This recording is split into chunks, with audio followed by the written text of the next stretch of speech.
Bonsoir à tous, bienvenue dans votre émission La Réunion Léla. On va aborder avec deux invités, on va parler de leur association dans Causement Réunionnais.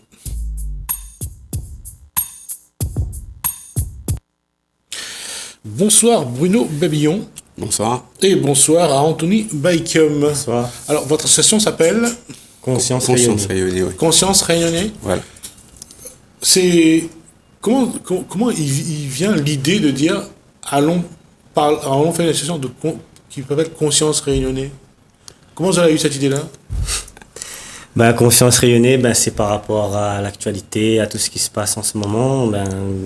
En l'occurrence, nous-mêmes déjà personnellement, c'était une prise de conscience déjà depuis bien longtemps, personnelle. Et déjà être conscient déjà. Conscience, c'est un mot puissant, c'est un élément qui compose l'être humain, c'est la conscience qui est... Aujourd'hui, il y a tout un tas d'outils qui fait que cette conscience, elle n'est pas forcément activée ou elle est négligée pour certains. Mais c'est vrai que c'est un mot puissant parce que déjà prendre conscience de la vie, déjà qui ça nous l'est en fait. Est-ce qu'on est vivant? Est-ce que voilà, en tant qu'être vivant, on a des besoins vitaux, on a besoin d'eau, on a besoin de plein de choses. Et surtout, on a besoin d'oxygène pour être en vie. Et avec l'actualité, on nous prive de cet oxygène à travers avec le masque obligatoire. Et donc, c'est un peu le sujet qui nous a donné l'envie de partager en fait cette prise de conscience avec la population réunionnaise en général, quoi. Pareil pour Bruno Babillon, même chose? Oui, nous va dire ça même. C'est prendre conscience que nous vivons, nous réfléchissons et que dans tout ce que l'on est en train d'arriver en ce moment, nous voyons que c'est plus de l'obéissance que de la réflexion. Plus d'obéissance. Alors, à partir à quel moment on est sorti de la réflexion et à quel moment on rentre dans l'obéissance, vous autres? Du moment que déjà l'homme il en a des droits, il en a des libertés. Donc quand on fait référence à 1700 voilà, les déclarations des droits de l'homme, etc. Donc si déjà nous commençons par dire que effectivement en ce moment, par exemple par la crise sanitaire, c'est ça l'a fait déclencher entre guillemets notre association. Nous voyons que aujourd'hui nous en a on va dire ça. On a des droits qui sont bafoués parce que sous prétexte qu'il faut nous protéger. Donc on se protège comme d'habitude. Tout le monde se protège. Voilà. Vous avez quand même conscience que notre monde il obéit pas, il fait un peu n'importe quoi. Même si sur le fond, il peut être d'accord avec Zot, mais il y a quand même des inconscients, il y a quand même des gens qui ne pensent pas aux autres, ou notre monde il contamine d'autres personnes comme ça, sans avoir, sans prendre conscience que quelque part, Zot met en danger d'autres personnes. En fait, tout le monde peut contaminer tout le monde. Oui. Mais est-ce que avant on vivait avec cette peur systématique de regarder l'autre en face comme une personne suspecte? C'est ça qui fait que on a tout un processus maintenant qui pousse les gens à croire que nous sommes des êtres vivants, nous les saints, nous les heureux, nous voulons être heureux, nous voulons vivre heureux. Et nous voit que petit à petit, elle est en train de pousser à nous vers une autre façon de voir les choses. Oui. Voilà. Et donc et cette façon de voir les choses, il doit pas être systématique parce que comme on dit, nous avons une réflexion et la réflexion dans cette réflexion là, c'est aussi nos droits et nos libertés que les mises en jeu. Alors la question épisode 2. Ouais. Je pense vraiment qu'aujourd'hui, là, il servent de cette crise sanitaire pour essayer d'encadrer à nous, d'emprisonner à nous? À moi, je dirais que si on se base sur les documents qu'on a et sur les déclarations de certains ministres, de certains médecins, en fin de compte, qui passent sur les grands médias dominants, moi, je dirais plutôt oui. Parce qu'en fin de compte, il y a des incohérences. Il y a des incohérences dans la manière dont la crise a été gérée en France. Et on subit ça, nous, Réunionnais, parce qu'on est soumis au système politique français, faut le dire. Donc tout ce qui se passe là-bas, quelque part, on le reproduit un peu ici à La Réunion aussi. Donc il y a des incohérences parce que là, si on continue de parler du masque et des barrières et des gestes barrières et tout, Si on remonte au mois de mars, on a des déclarations du ministre de la Santé Olivier Véran et du professeur Salomon qui disent clairement que le masque ne sert à rien en population générale. Au contraire, il augmente le risque de contamination parce que le virus se transporte de surface en surface. Le fait de le mettre dans sa poche, de le remettre sur son visage, on a plus de risque de se contaminer. Donc ça marche avec les adultes, mais encore plus avec les enfants qui sont un peu moins vigilants et qui pensent à jouer, à toucher le masque, à manipuler. Donc voilà, donc à ce niveau-là, déjà, on voit qu'il y a une incohérence. Et aujourd'hui, donc ce qui n'était pas obligatoire en février-mars, alors que la crise, le pic épidémique était plus haut, eh ben ça le devient aujourd'hui. Donc c'est à se poser des questions. Et puis scientifiquement, il n'y a rien qui prouve clairement, donc c'est des déclarations de médecins qui disent que le masque fonctionne vraiment, protège les gens. Et comme disait Bruno tout à l'heure, il y a eu des virus bien plus graves que ça. On a eu beaucoup plus de morts de la grippe en 2017, en 2018. Il y a eu des virus et on n'a jamais forcé les gens à être confinés chez eux ou à leur apporter des masques constamment. Quelqu'un disait, en parlant du masque, c'est nous mettre une muselière. C'est exactement ça, hein. Parce que effectivement, la Libye, c'est notre santé, mais notre santé, c'est notre affaire déjà. Si on se respecte, justement, c'est la santé de tout le monde qui est en jeu. Donc, en général, les gens, déjà, si on a l'amour pour soi-même, donc on doit avoir une bonne hygiène. Mais après, je veux dire que de là à culpabiliser les gens sous prétexte de dire que on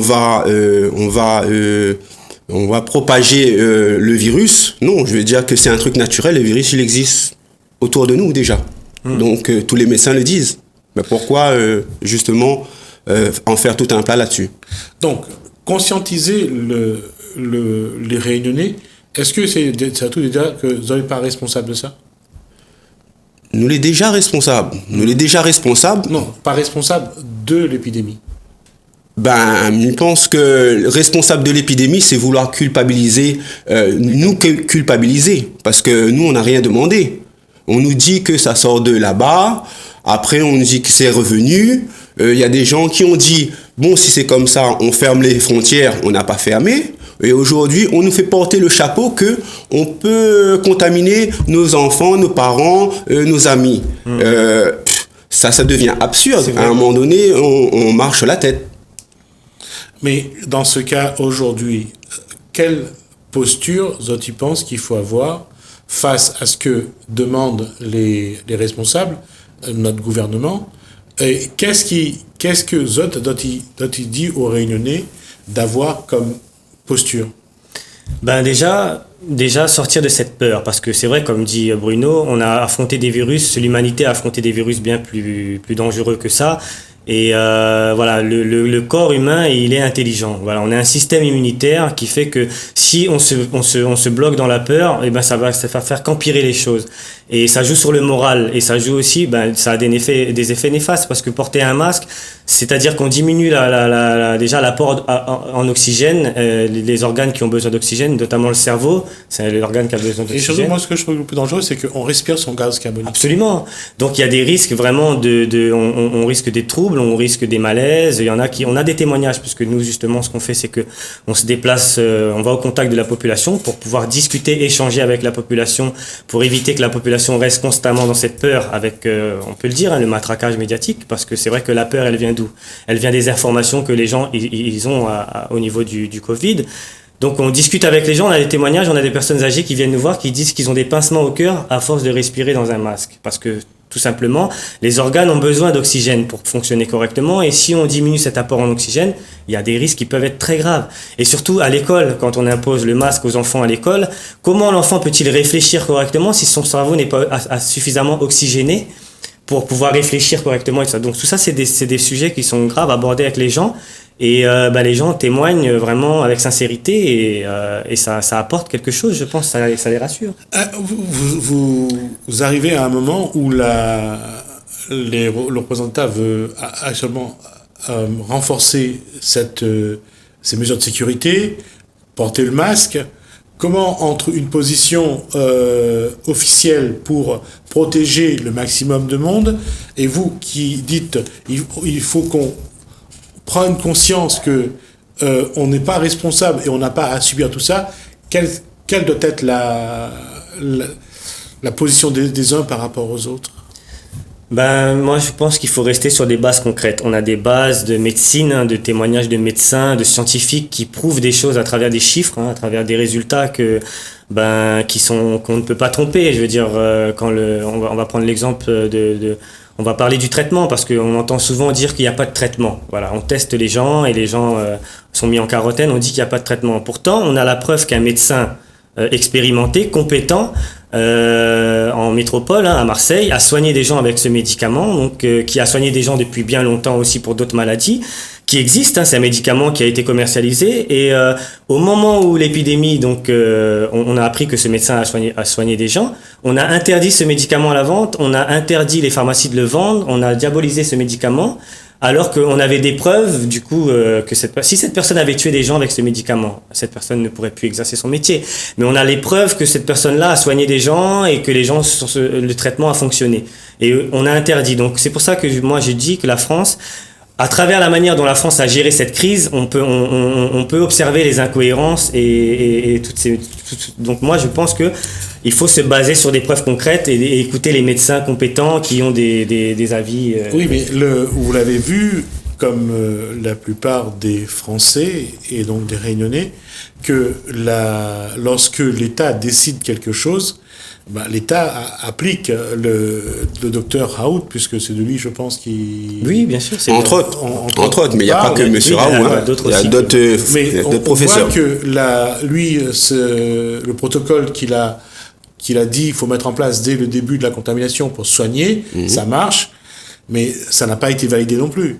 Donc, justement, c'est pour ça qu'on se pose la question. Pourquoi ça marche et on ne valide pas? Voilà. Quel intérêt il y a derrière tout ça? Donc, qui peut-être nous dépasse. On sait très bien, nous, la population, on dirait que maintenant, on est là juste pour payer. La preuve, on devient un criminel si on ne met pas un masque. C'est 135 €. Donc, c'est une manière de faire quoi là-dessus? C'est encore toujours pareil, c'est toujours la population qui en pâtit, à chaque fois. C'est dommage, ouais. Alors, comment la population, dans ce cadre qui est défini par l'État, défini par ses représentants, comment la population doit avoir une posture? Comment cette population doit-elle réfléchir? Comment elle doit rester indépendante dans sa posture? Qu'est-ce que vous leur conseillez aujourd'hui? Du coup, le mouvement Conscience Rayonnée est là pour ça, justement, donc la prise de conscience, s'informer correctement, c'est-à-dire que pas forcément écouter les informations, toutes les informations que balancent les médias, prendre le temps aussi de s'informer par soi-même, se documenter, lire justement, et il y a un travail qui est fait au niveau de la médecine et au niveau aussi juridique, parce qu'il y a des associations d'avocats qui dénoncent les mesures illégales. En fait, infliger 135 € à une personne qui ne porte pas un masque dans la rue, c'est illégal. Et ça a été dénoncé par des avocats qui ont mis en place des associations. Il n'y a pas que ça. Le confinement aussi, ça a été quelque chose d'illégal. Oui, pour rebondir, le confinement, par rapport à la gestion qu'a fait le gouvernement. Aujourd'hui, il y a des pays comme la Suède, comme l'Allemagne, comme la Suisse, des pays frontaliers qui n'ont pas fait le confinement et s'en portent très bien. Et le taux de mortalité est quasiment pareil parce que c'est dû à la saisonnalité de la grippe, tout simplement. Et aujourd'hui, on veut pas comparer ces chiffres-là avec les autres pays et on veut nous garder toujours dans une hystérie, dans une peur permanente pour toujours nous garder sous les ténoirs. On dit que, aujourd'hui, on se base sur quoi? Sur le test PCR. Le test PCR, on sait très bien que les gens, les professeurs comme Raoult ou d'autres, ils expliquent qu'il y a toujours un pourcentage de faux positifs. Donc, ça veut dire que c'est sûr, entre guillemets, de 30 à 40%. Je dis bien 30-40%, peut-être même plus. Mais bon, dans tous les cas, ils disent que il y a toujours une petite erreur dedans, une marge d'erreur. Pourquoi sur les trucs qui a une marge d'erreur, on donne un blanc-seing à ce test pour justement faire peur à toute la population, dire qu'on est contaminé. Et d'ailleurs, il y a des gens, la plupart des gens qui sont dits contaminés sont des gens en bonne santé. Donc, où sont les morts et pourquoi veut-on faire croire que quand on est contaminé, soi-disant asymptomatique, le mot asymptomatique est un mot aussi fourre-tout. Parce que on dirait maintenant les gens ils disent asymptomatique, ouais donc voilà. Ben asymptomatique ça veut dire quoi? Quelqu'un qui ne porte pas de symptômes. Et quelqu'un qui ne porte pas de symptômes, c'est quelqu'un en bonne santé. Oui, ça veut dire que le virus est présent, mais que la maladie ne s'est pas déclarée. Ben justement, tout le monde qui sont autour du plateau, on est bien, on est asymptomatique. De tous les cas, toute la population réunionnaise qui est en bonne santé est asymptomatique. Donc, vous voyez un peu le mot où ça nous a amené. Maintenant, on utilise ça comme si c'est un mot, voilà quoi, asymptomatique, et on devient suspect quand on te dit ça. Voilà. Qu'est-ce que vous, aujourd'hui, vous préconisez? Dans quel sens il faut que le Réunionnais ou la Réunionnaise réfléchit, essaye de se positionner par rapport à ça, de continuer à vivre et surtout de garder cette indépendance d'esprit, parce que je crois que c'est surtout ça que vous défendez. Oui. Ben, on fait ce travail-là, nous, par rapport à la formation. C'est vraiment l'information qui joue, parce que de toute façon, on sait bien, bon, il y a des incohérences dans la manière de gestion. Et forcément, pour moi, politique, ça rime avec aussi médiatique. C'est-à-dire qu'ils utilisent les médias pour propager cette peur, il faut en être conscient. Et forcément, ils vont pas aller dans le sens forcément de la population, mais plutôt des intérêts qu'ils ont avec les industries, les grosses industries pharmaceutiques, parce que c'est lié aussi. Voilà. Donc, quand on va parler de vaccins, on va parler de médicaments, de traitements, c'est de tests PCR, c'est aussi des grosses industries pharmaceutiques qui sont derrière. Il y a beaucoup de conflits d'intérêts aujourd'hui aussi au niveau des médecins. C'est pour ça que il y a beaucoup de médecins qui ne disent pas la vérité. On fait pression sur eux. Voilà, il y a une aussi. pression sur les médecins, sur les forces de l'ordre, voilà, il y a une pression globale. Quand vous avancez ce genre d'informations, vous avez les preuves. Voilà, bien sûr, quand on discute de certaines choses avec les Réunionnais, on se déplace souvent avec des documents, des documents, des témoignages, et c'est aussi le travail de médecins. Parce que on n'a pas entendu les médecins sur les médias se plaindre de pression.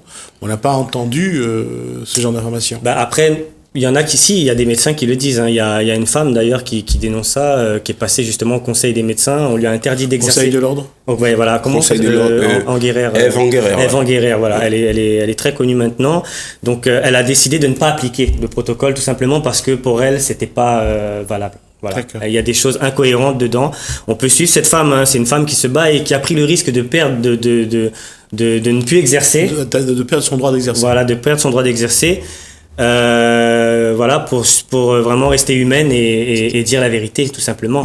Après, on a besoin de personnes comme ça, de témoignages comme ça. Oui, mais le problème, c'est une personne face à une machine aujourd'hui qui est là. C'est une machine, oui, effectivement. Est-ce que vous allez prendre le risque de dire aux gens de faire quelque chose qui pourrait les mettre en danger? Mettre en danger dans le sens où quoi? Dans le sens qu'ils veulent vivre et vivre normalement. Dans le sens où ils peuvent se faire contaminer.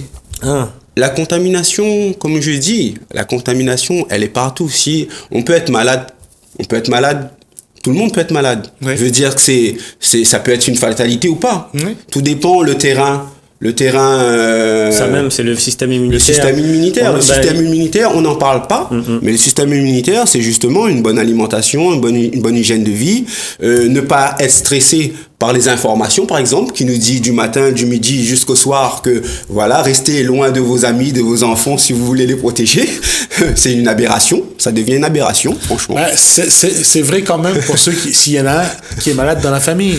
On a vu dans les quelques réunions de famille, il a fallu il a suffi d'une seule personne pour contaminer un certain nombre. Ça, c'est une réalité quand même. Une contamination, on peut l'avoir, mais ça se guérit, non?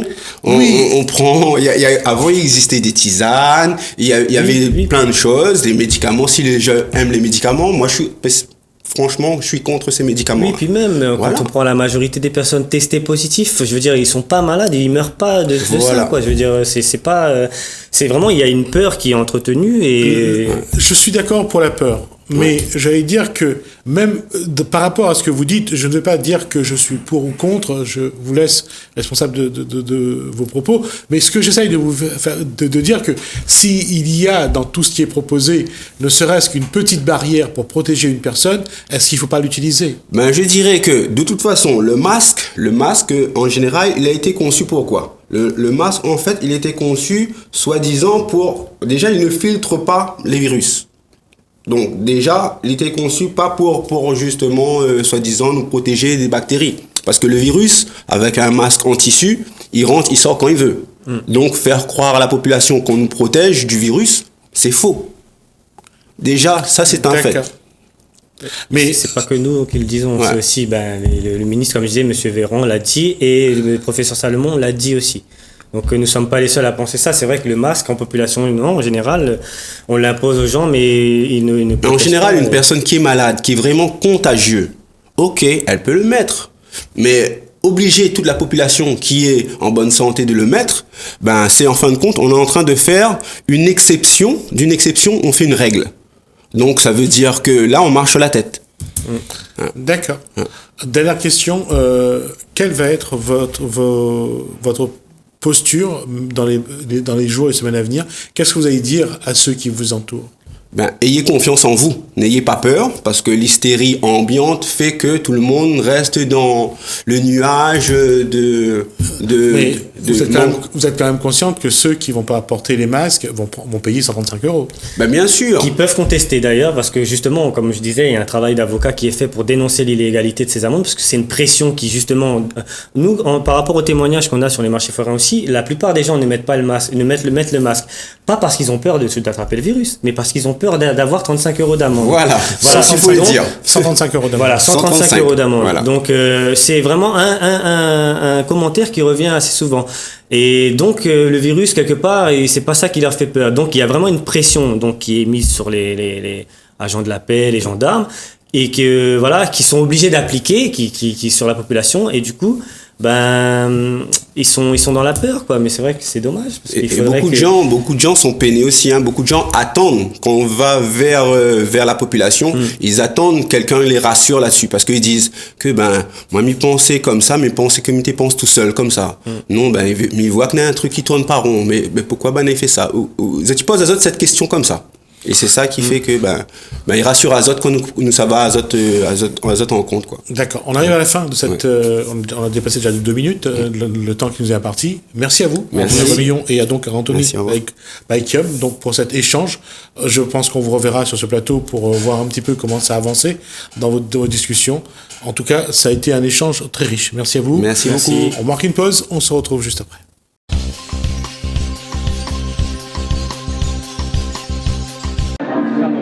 François, Thibert, Françoise Gabert dit que hier c'est aujourd'hui. Aujourd'hui, il ne faut pas oublier hier.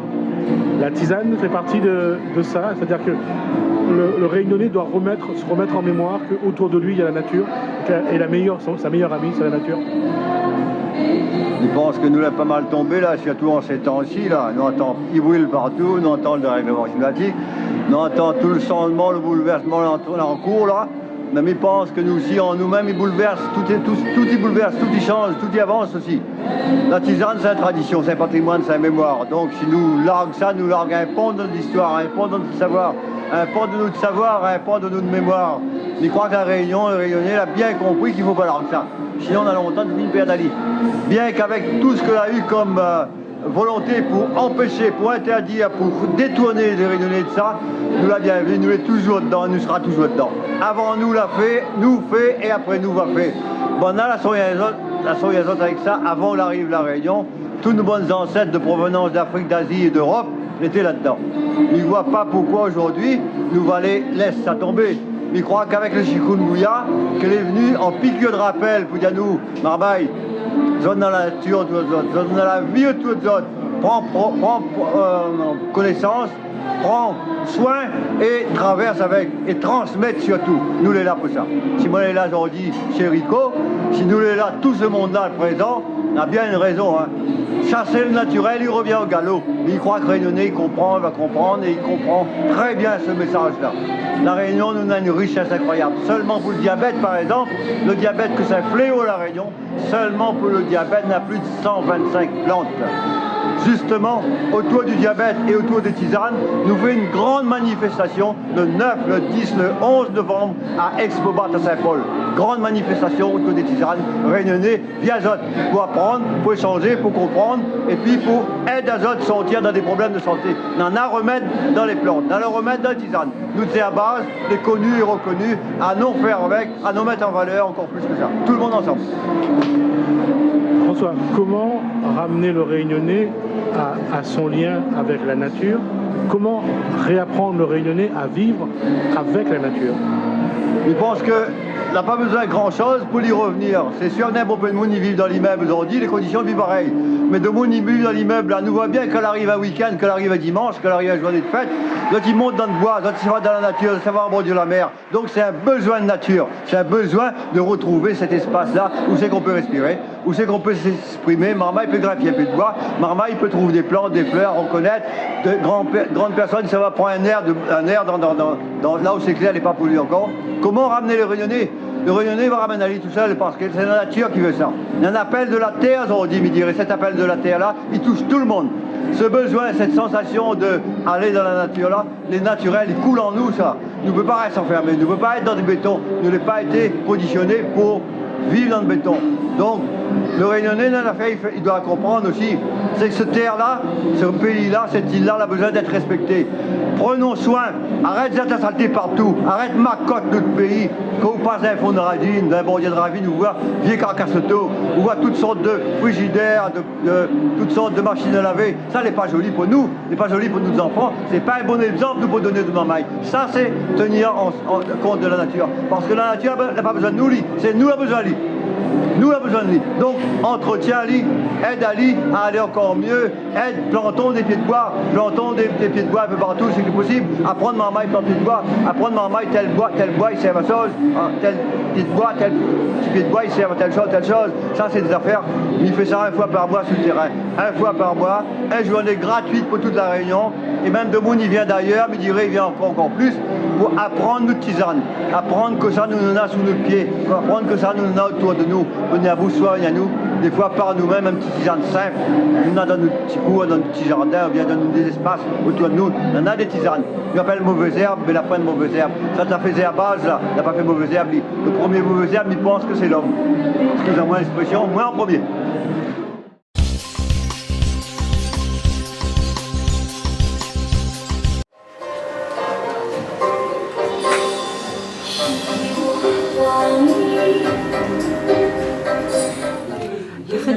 Traditionnellement en Chine, c'est la période où la lune est la plus grosse, la plus ronde de toute l'année.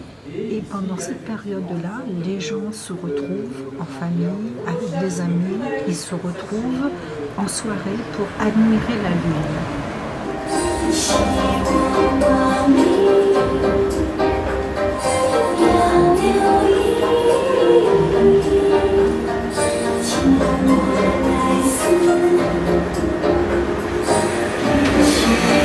Alors, on compare ça à la Saint-Valentin du calendrier grégorien.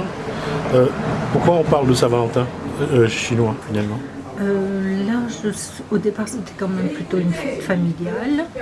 Et puis, actuellement, c'est l'occasion pour les amoureux de se retrouver en tête-à-tête et justement pour admirer la beauté et l'éclat de la lune en cette période.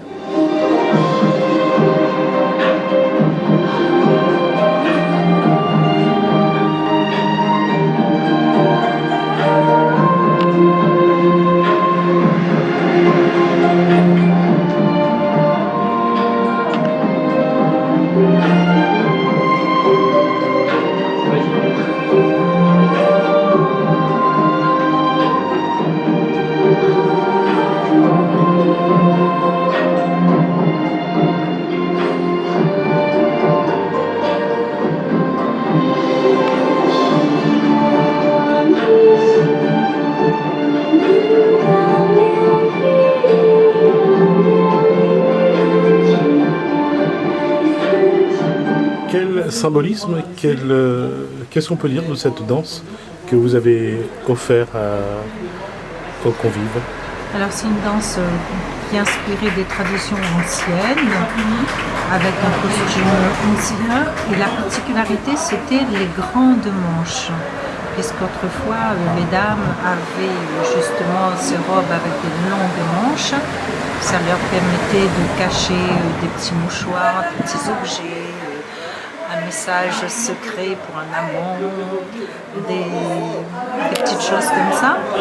Et donc, après, au niveau de la danse, eh bien, ça devient un mouvement esthétique, puisqu'on a le voile de la manche très très longue, avec laquelle on peut jouer et faire des mouvements, des arabesques.